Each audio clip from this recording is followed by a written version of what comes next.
আল্লাহ তাআলা সূরা বাকারার ৭ নম্বর আয়াতে বলেন, আল্লাহ তাদের অন্তরে এবং তাদের কানে মোহর লাগিয়ে দিয়েছেন এবং তাদের চোখ সমূহে রয়েছে পর্দা, আর তাদের জন্য রয়েছে মহা আযাব। এখানে মোহর লাগানো অন্তর বলতে কোন অন্তরকে বোঝানো হয়েছে? অন্তর হলো ভালোবাসার জায়গা। আল্লাহ যখন কারো অন্তরে মোহর লাগিয়ে দেন, সিল মেরে দেন, তখন সে অন্তর সেসব জিনিসকে ভালোবাসতে অপারগ হয়ে পড়ে যেগুলো তার ভালোবাসার কথা ছিল। যেসব বিষয় ভালোবাসার যোগ্য তারা সেগুলো ঘৃণা করে। তাদের ঈমানদারদেরকে ভালোবাসার কথা, কিন্তু তারা তাদের ঘৃণা করা শুরু করে। সত্যের প্রতি তাদের ভালোবাসা থাকার কথা, কিন্তু সত্যকে তারা ঘৃণা করা শুরু করে। ন্যায়কে তাদের ভালোবাসার কথা, কিন্তু ন্যায়কে তারা ঘৃণা করা শুরু করে। সুবহানাল্লাহ। অন্তর হলো দয়ার জায়গা, কিন্তু অন্তরে যখন মোহর মেরে দেওয়া হয় তখন রাহমা হারিয়ে যায়। এই মানুষগুলো সবচেয়ে নিষ্ঠুর কথা বলতে পারে, নিষ্ঠুর আচরণ করতে পারে, কারণ তাদের অন্তর মোহরাঙ্কিত। অন্তর হলো কৃতজ্ঞতার জায়গা।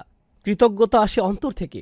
যখন অন্তরে মোহর মেরে দেওয়া হয় তখন এই মানুষগুলোর অন্তরে কৃতজ্ঞতার কোনো অনুভূতি আর জাগ্রত হয় না। তারা কাউকে কৃতজ্ঞতা জানানোর প্রয়োজন বোধ করে না। তারা মনে করে তাদের তো সব এমনিতেই পাওয়ার কথা। অন্তর হলো ভয়ের জায়গা। যখন অন্তরে মোহর মেরে দেওয়া হয় তখন তারা তাদের কর্মফলের কোনো ভয় করে না। অন্তর হলো প্রত্যাশার জায়গা, কিন্তু এই মানুষগুলো হতাশ। পরকালের ব্যাপারে তাদের কোনো আশা নেই। অন্য কারো ভালোর প্রতিও তাদের কোনো আশা নেই। তারা নিজেদের জন্য উন্নতির কোনো আশা করে না। তারা মনে করে সব কিছু অর্থহীন, মন যা চায় তাই করো, কারণ যাই করো না কেন জীবন তো এমনিতেই দুর্বিষহ। এটাই তাদের মানসিকতা। তারা আশাহীন মানুষ, কারণ তাদের অন্তর তালাবদ্ধ। অন্তর হলো অনুশোচনার জায়গা। যখন খারাপ কিছু করেন তখন আপনার খারাপ অনুভব করার কথা, কারণ আল্লাহ মানুষের অন্তরে নাফসে লাওয়ামা দিয়েছেন, যার কারণে আপনার অনুতাপ অনুশোচনা ফিল করার কথা। কিন্তু অন্তরে যখন মোহর মেরে দেওয়া হয় তখন সবচেয়ে জঘন্য কাজ করার পরেও আপনি গর্ব অনুভব করতে পারেন। আল্লাহ আযজা ওয়া জাল্লা বলেন, ওয়াযায়্যানা লাহুমুশ শাইতানু আমালাহুম।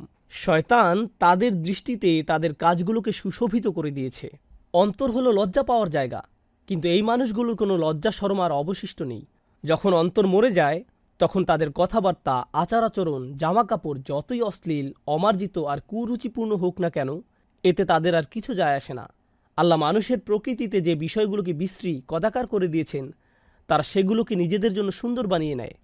অন্তর হলো দায়িত্বানুভূতির জায়গা। আপনার প্রতিবেশীর প্রতি দায় দায়িত্ব আছে, সন্তান সন্ততির প্রতি দায় দায়িত্ব আছে, স্বামী স্ত্রীর প্রতি আছে, পিতামাতার প্রতি আছে। কিন্তু যখন অন্তর মোহরাঙ্কিত হয়ে পড়ে তখন সে অন্তরে আর দায়িত্বানুভূতির কোনো বালাই থাকে না। অন্তর হলো আত্মমর্যাদার জায়গা। আমার মতে এটা সবচেয়ে গুরুত্বপূর্ণ। আল্লাহ মানুষকে সম্মানিত করেছেন। এই মর্যাদা বোধ আসে অন্তর থেকে। যেমন শিক্ষকের প্রতি আপনি যে মর্যাদা ফিল করেন তার অবস্থান অন্তরে। ইসলাম এবং রাসূলুল্লাহ সাল্লাল্লাহু আলাইহি সাল্লামের জন্য যে মর্যাদা অনুভব করেন তার অবস্থানও অন্তরে। আপনার নিজের প্রতি নিজের যে সম্মান অনুভব করার কথা তার অবস্থানও অন্তরে।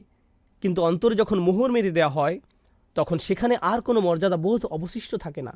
অন্য কারোর জন্য তো নয়ই, এমনকি নিজের জন্যও নয়। তাই আল্লাহ যখন বলেছেন তিনি তাদের অন্তরে মোহর মেরে দিয়েছেন, এটা কোনো ছোট সমস্যা নয়। ব্যাপারটা শুধু এমন নয় যে তারা ঈমান আনবে না, বরং সকল ভালো গুণ যা অন্তর থেকে আসার কথা তা হারিয়ে গেছে। সব কিছু একজন মানুষের সম্পূর্ণ ফিতরাত তালাবদ্ধ হয়ে গিয়েছে। সুবহানাল্লাহ। এখানে যেন তেন মানুষ সম্পর্কে কথা বলা হচ্ছে না, এখানে কথা বলা হচ্ছে জঘন্য চরিত্রের মানুষ সম্পর্কে। এখন আয়াতটির প্রতি লক্ষ্য করুন। প্রথমে বলা হয়েছে তাদের অন্তরে মোহর মেরে দিয়েছেন, তারপরে বলা হয়েছে তাদের কানে মোহর লাগিয়ে দিয়েছেন। অন্তর যেহেতু ইতিমধ্যেই মোহরাঙ্কিত হয়ে পড়েছে, তাই তারা যাই শুনুক না কেন তাদের উপর এর আর কোনো প্রভাব পড়ছে না, কারণ তারা যেটাই শুনুক তা কখনো অন্তরে গিয়ে পৌঁছায়নি। এরপর তিনি বলেন তাদের চোখের উপর পর্দা পড়ে গেছে। এমনটি হয় যখন তারা সত্যকে দেখতে অস্বীকৃতি জানায়, যখন তারা পথ নির্দেশনা নিতে অস্বীকৃতি জানায়, যখন তার চারপাশের বাস্তবতা নিয়ে চিন্তাভাবনা করতে অস্বীকৃতি জানায়। আল্লাহ আমাদের এই সুন্দর দুটি চোখ দিয়েছেন যেন আমরা এগুলো দিয়ে চারপাশের বাস্তবতা দেখি, আল্লাহর সৃষ্টি দেখি, মহাসত্য সম্পর্কে চিন্তাভাবনা করি। যখন এই সামর্থ্যের অনুশীলন করতে ব্যর্থ হবেন তখন আল্লাহ আপনাকে হয়তো তার দানকৃত দুটি চোখ দিয়ে এই পৃথিবী দেখার সুযোগ দিবেন, কিন্তু তিনি এতে হেদায়েত দেখার সুযোগ দিবেন না। আমাদের চারপাশে যা কিছুই আছে, যত কিছু তিনি সৃষ্টি করেছেন, তিনি বলেন ইন্না ফি যালিকা লা আয়াতুন, এগুলোতে নিদর্শন রয়েছে। যখন চোখের উপর পর্দা পড়ে যাবে তখন আপনি হয়তো পাখি দেখবেন, গাছ দেখবেন, আকাশ দেখবেন, কিন্তু তাতে আল্লাহর নিদর্শন চোখে পড়বে না। আপনি দেখবেন না এগুলো কিসের দিকে ইঙ্গিত করছে।